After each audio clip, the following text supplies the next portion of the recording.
Nesta nossa viagem do Cabo Norte na Noruega ao Cabo da Roca em Portugal, encontramos lugares maravilhosos.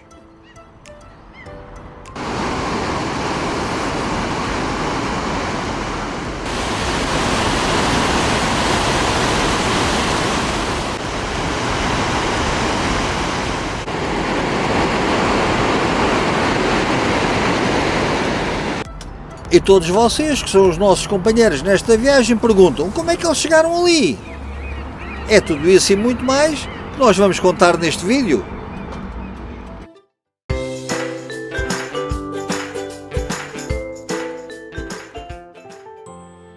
Continuávamos a percorrer a mítica estrada E6 na Noruega. Os pórtigos de portagem iam sucedendo e como é que nós os pagávamos? Utilizando a aplicação ePass24 que vocês podem encontrar no vosso smartphone. E lá vai mais outra, portagens aqui na Noruega não faltam. A utilização desta aplicação é muito simples e intuitiva.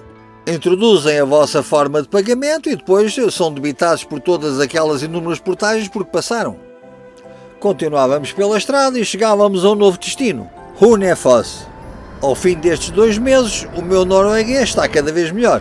Uma localidade que há muito usa a energia hídrica para aí instalar várias indústrias. A zona industrial para nós não era muito importante, mas as paisagens deliciavam-nos.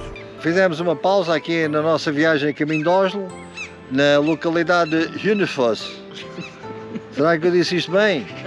Eu penso que sim, porque o meu norueguês está a ficar cada vez melhor. Aqui a Cristina é aquela e o norueguês é já tocato lá. Mas é uma localidade muito bonita, com uma cascata espetacular, que nós já mostramos. E agora estamos a fazer uma caminhada pela natureza. É, ao longo do rio, tem estes passeios pedestres. E tem os gansos. E muitos gansos. Gansos, é impressionante a quantidade de gansos que encontramos aqui junto ao rio. E depois tem uma coisa curiosa, é que os gansos gostam de passear no mesmo sítio onde passeiam as pessoas, mas eles cagam-se desalmadamente. E então a gente tem que ter um cuidado enorme a andar, não vá, enfim, pisar algum presente que um ganso tenha deixado. É um presente.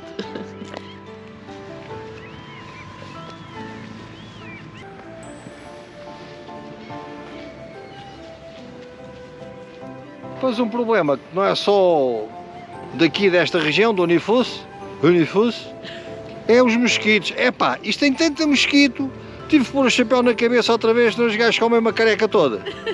É impressionante a quantidade de mosquitos que há aqui. São águas paradas, possivelmente, não? São lagos, não é?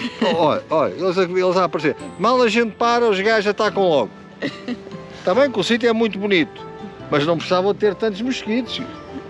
Para ter tantas aves, eles têm que se alimentar. Sim, os gansos, coitadinhos. Eles comem o ganso bravo come ervas e come mosquitos. Comem é poucos, deviam comer mais, para ver se acabavam com eles.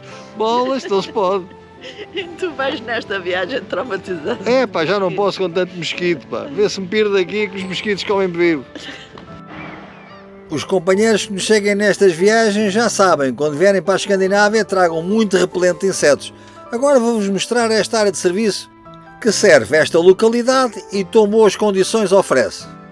Zona de descarga das águas cinzentas. Tens tudo quanto é preciso para mudar as águas, não? Sanita química, águas limpas, para lavar as mãozinhas. Sabonete e papel de mãos também. Sabonete e rolo para depois as pessoas limparem. À direita, depois apanhe a via rápida.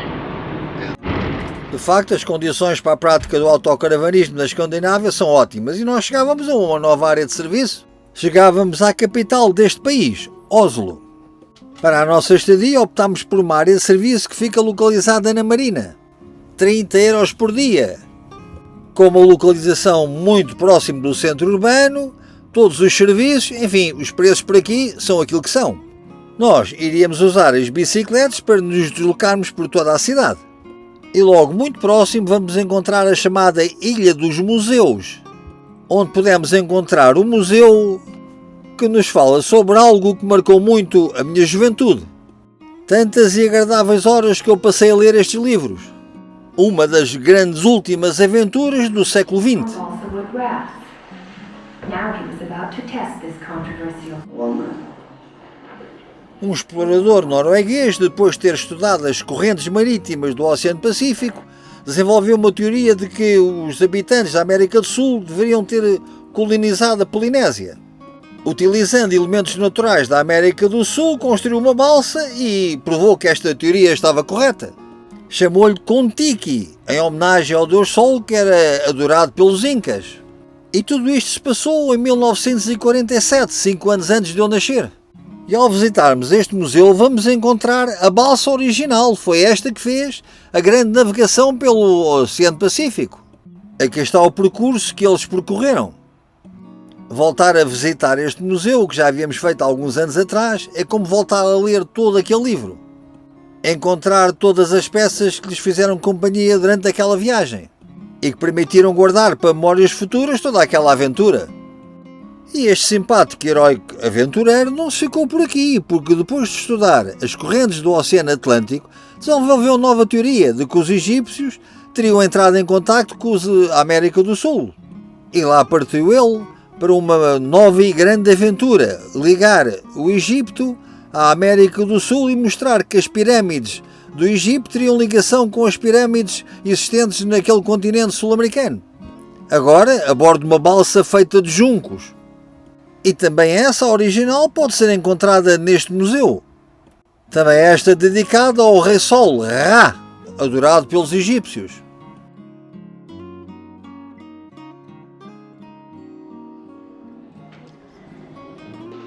Hoje em Oslo foi um dia dedicado à visita ao Kon-Tiki, um museu que nos fala sobre as grandes explorações do norueguês que atravessou o Pacífico, demonstrando que os povos da América do Sul podiam ter chegado à Polinésia. Um espetáculo. Não é? É verdade. E um pormenor curioso, será que todas aquelas aventuras dos noruegueses, que já vêm do tempo dos vikings, têm alguma ligação com a quantidade de barcos à vela que nós encontramos nos seus portos? E a verdade é que se encontramos muitos ferries, barcos de última geração, também encontramos muitos barcos clássicos que continuam a ser bem preservados e ainda utilizados nos dias de hoje. E também nós navegávamos pelas ruas de Oslo com as nossas bicicletas, agora até ao Castelo Medieval, um dos locais históricos e turísticos mais interessantes da cidade e, claro, não podia faltar a foto para mais tarde recordar. Depois as bicicletas levaram-nos até ao centro desta cidade. A sua origem prende-se há mais de 1000 anos com o rei viking Harald III, que a terá fundado. E muitos são os locais interessantes que esta cidade nos oferece, mas aquele que nos chama mais a atenção é a sua zona portuária, em que em grande parte dos edifícios que lhes davam apoio agora estão transformados para a hotelaria. Estávamos em pleno Euro 24 e isso era bem patente por aqui. E pormenores interessantes que despertam a nossa atenção por aqui não faltam.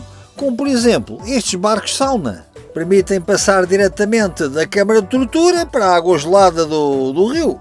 Claro que estamos a brincar, a sauna é algo que está presente nesta cultura da Escandinávia. E o que também está presente na sua cultura é a atração pelo sol.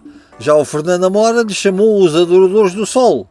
Assim que o astro-rei aparecer, estas esplanadas ficam completamente cheias.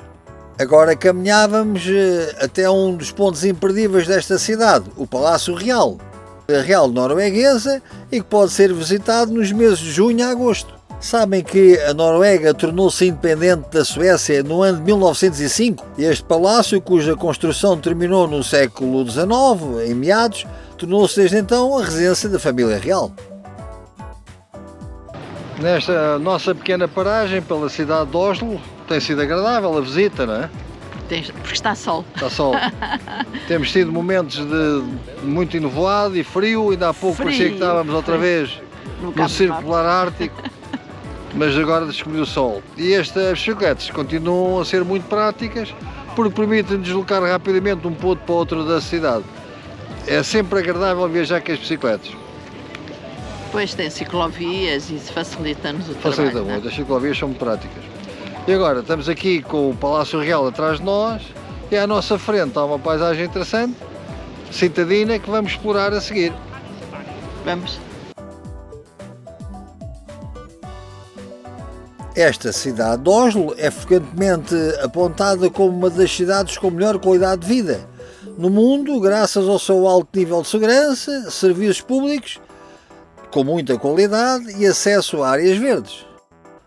Uma cidade que sabe combinar uma herança cultural com uma muita modernidade. Neste passeio pela Escandinávia há algo que nos deixa preocupados. Passamos pelas esplanadas e quem está a atender nas esplanadas, neste caso noruegueses. Vamos na estrada, passamos numa obra, quem está a trabalhar? Finlandeses, suecos, noruegueses. Chegamos a um supermercado, quem está a atender? Finlandeses, suecos, noruegueses. Que diabo, então os imigrantes não têm lugar para trabalhar? Isto também é demais. O imigrante chega aqui, quer trabalhar, não consegue. Agora estava a olhar aqui para a esplanada do grande hotel e os moços que estão ali a atender são noruegueses. O que isto chega na vida?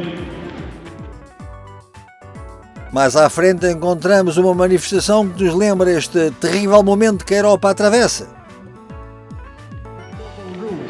When the Soviet Union has invaded Finland in 1939, China.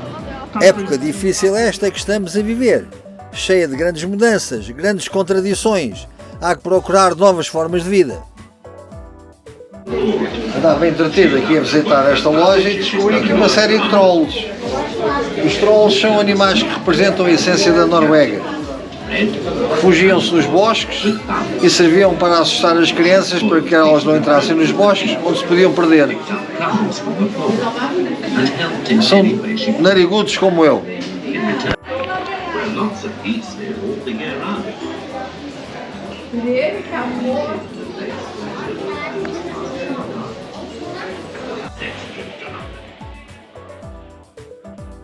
E agora vamos visitar um templo que tem na sua torre o relógio mais antigo da Noruega, que data de 1718.